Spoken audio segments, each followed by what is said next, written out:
Olá, tudo bem? Eu sou o professor Vini, eu sou professor de História, estou aqui corrigindo a prova da UFSC, prova amarela de 2017.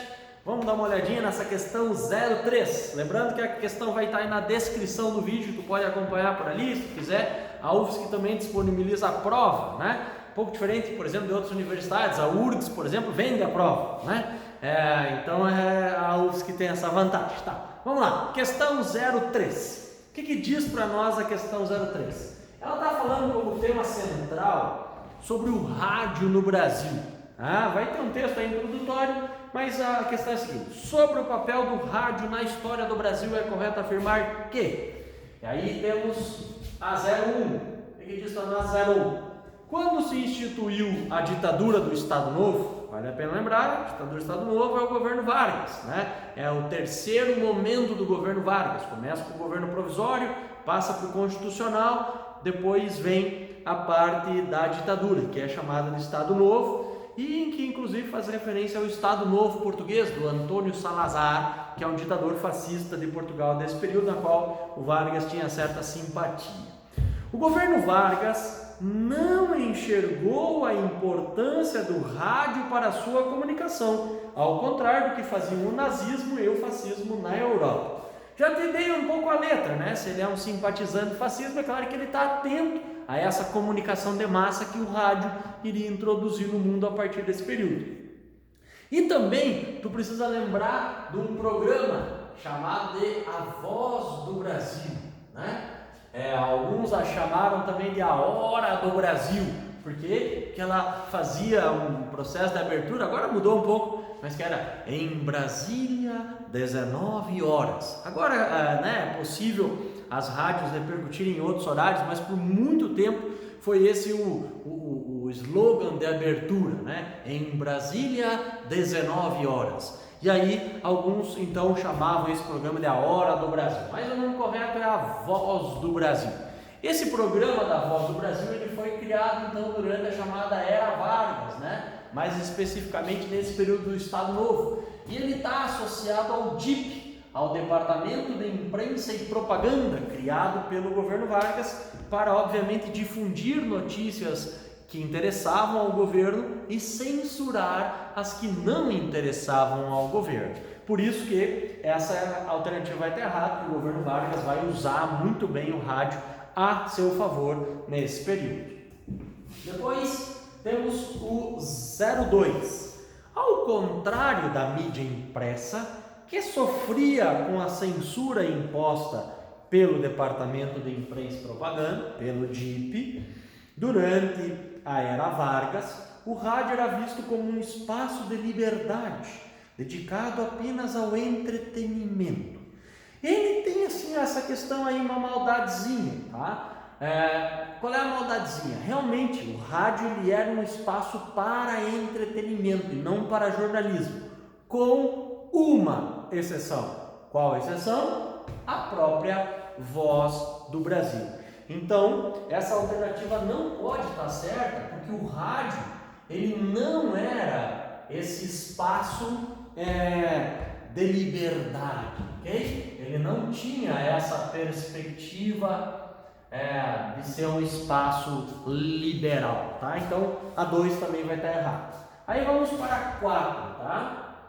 A 4 diz assim: apesar do impacto proporcionado pela sua chegada, até meados dos anos 1950, o rádio ainda era um artigo de luxo, restrito a pequena parcela da elite econômica do Brasil. Essa vai estar errado. Por quê? Porque o que vai ser um artigo de luxo, e também por um pouco tempo, porque esses equipamentos eletrônicos, eles sempre tendem a se popularizar, a baratear o custo de produção. Quando eles surgem com um preço caro.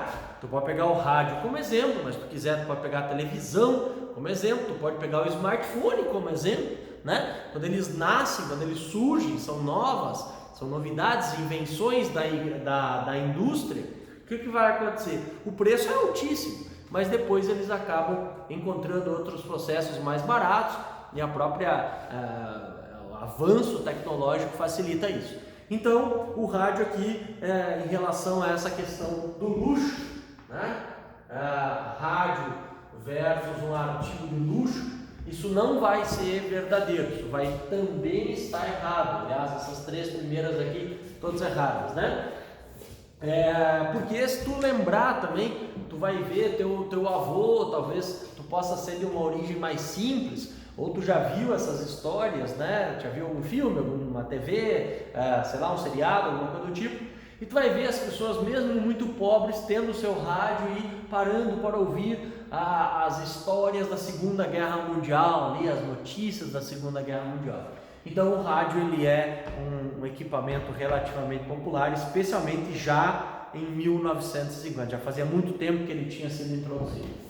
Depois da 408, na chamada Era de Ouro do Rádio, cantores tornavam-se reis e rainhas da voz, em programas de auditório que reuniam milhares de pessoas. É verdade. E por que eles tinham essa fama? Porque os microfones, eles primeiro não eram microfone para cada um, assim, cada um tinha o seu microfonezinho aqui, microfonezinho, não, isso aí não tinha. Isso lá nesse período, 1940, 1950, era um único microfone que as rádios tinham, que ficava no centro do palco, captando todos os sons do ambiente. Aí tu vai imaginar um violão, tu vai imaginar uma guitarra elétrica Elvis Presley no Brasil em 1950, mas um violão, uma flauta, uma pequena percussão, isso já vai dar um barulho elevado, e aí tu vai imaginar o cara com um vozeirão, ok? Porque a voz dele tinha que ser maior do que aqueles instrumentos todos. Boemia, que me tens de regresso. Claro, tu não vai dar mínima para minha voz aqui, para o meu som, porque eu não sei cantar, mas tu vai imaginar eles, aquele vozeirão assim, né? Que ecoava nesses palcos das rádios que transmitiam isso ao vivo para a população. Então esses cantores, eles eram ícones, assim, grandes heróis nacionais, assim, né? Tinham muitos fãs, eram ídolos da população da época. Então essa alternativa aí vai estar correta, ela vai estar certa, essa 08. Aí depois vem a 16. O que diz a 16? Na música, o samba popularizou-se. Verdade, tu vai lembrar que o samba é o primeiro ritmo que se populariza no Brasil, é a primeira música que as pessoas mais simples, mais pobres vão ter acesso aqui nesse país, consagrando inúmeros compositores e intérpretes, como Noel Rosa, Wilson Batista, Ari Barroso, entre outros. Lembra que o Ari Barroso é o cantor daquela música Aquarela do Brasil, uma das músicas mais cantadas na história desse país, aí, sobretudo em referência ao governo Vargas. Brasil, meu mulato isoleiro, vou cantar os teus baixos, o Brasil samba. Provavelmente tu já fez alguma apresentação da escola aí quando tu era pequeno cantando essa música, todo mundo fez, né? Então, a Aquarela do Brasil, Ari Barroso e os outros dois citados ali, o Noel Rosa, tá tudo certo. Eles vão ser mesmo grandes compositores e grandes intérpretes desse período aí. Então essa questão 16 está certinho também. Aí vamos a 32. Controlada por pessoas ligadas à UDN. Aqui tem uma reflexão. O que é a UDN? União Democrática Nacional. A UDN ela é um partido que nasce após a ditadura. Então, o Estado Novo, cadê a Era Vargas, pode ser, vai terminar em 1945. Tá? Depois disso aqui, nós vamos ter uma reabertura política do Brasil. E nesse processo de reabertura surgem novos partidos políticos. O próprio Vargas vai criar 2 partidos associados a ele. Então, Vargas, vamos anotar aqui, vai criar o PTB, que é associado à sua base mais popular, e o PSD, mais associado às elites que também apoiavam o seu governo, a sua ditadura no Estado Novo.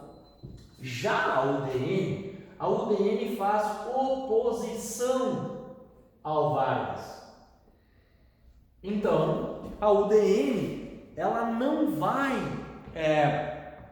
controlar a Rádio Nacional. Vamos ler o que diz ali, para nós não se perder. Controlada por pessoas ligadas à UDN, a Rádio Nacional tornou, sobretudo nos anos 40, um dos grandes instrumentos de oposição ao governo do presidente Getúlio Vargas. Vamos lá. A UDN, ela faz oposição ao governo Vargas. Isso está certo. Só que a Rádio Nacional é inclusive um dos ícones do jornalismo brasileiro por criar o Repórter Esso. Repórter Esso é um programa patrocinado pela Esso. O que é a Esso? Esso é uma das grandes companhias petrolíferas do mundo, petrolífera americana. E ela patrocinava esse programa que tinha aqui no Brasil vários slogans, né? Mas o maior slogan do Repórter Esso era uma testemunha ocular da história. Esse era o Repórter Esso. E o Repórter Esso, ele de certa forma sintetizava um pouco o que era a Rádio Nacional. A Rádio Nacional foi criada, era uma estatal criada pelo governo, e ela então refletia as notícias que o próprio governo queria que fossem vinculadas. Ou seja, a Rádio Nacional não é controlada pela UDN, ela era controlada pelo Vargas e pelos partidários do Vargas enquanto ele esteve como presidente do Brasil. Vale lembrar que aqui ele vai sofrer um golpe, vai deixar de ser presidente, mas ele volta depois no segundo governo Vargas, em 51, até que ele se suicida lá no dia 24 de agosto de 54. Muito bem, então aí nós temos a 8 e a 16, qual é que é o resultado dessa questão aí, dessa somatória 24, tá bom? Espero que tenha gostado. Se tu gostou e quiser me ajudar aí, dá um like. Se tu tiver alguma dúvida, tu manda aí nos comentários que eu também posso resolver para ti, posso te ajudar, tá certo? Valeu aí, muito obrigado, um abraço!